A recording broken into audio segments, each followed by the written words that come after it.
Hey, first up, thanks a lot for doing this interview. I really appreciate it. Yeah, sure. hmm yeah, my first question is why did you discard the Rick Rubin version of Let Me Give the World to You? And why weren't you able to get a version you liked for Adore or Machina One? Good question. I'm coming out of the box strong.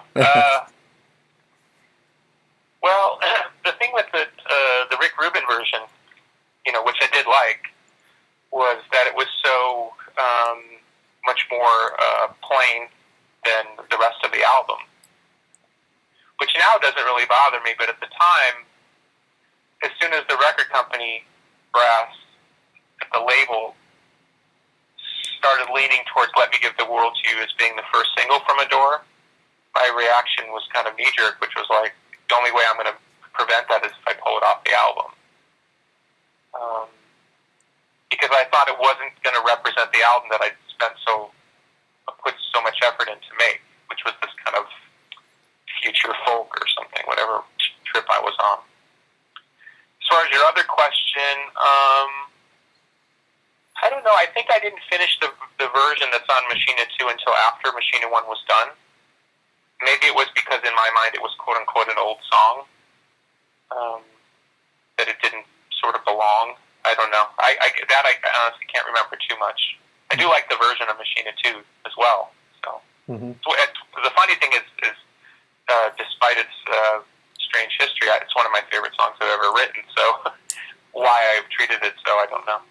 Yeah, I love the Adore version. I thought if you had held on to it, maybe like Van Halen and used it like 20 years later, could have been a big hit. Yeah.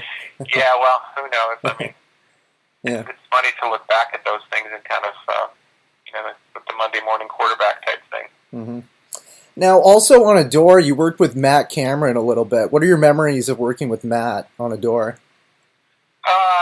Excellent drummer. Got along fine. Beyond that, I don't know. He's not an easy person to get to know.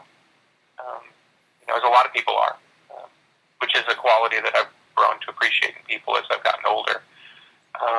At the time, it was probably a little bit more like a excited puppy, because I was a fan and I was excited that he was playing on the record. I do remember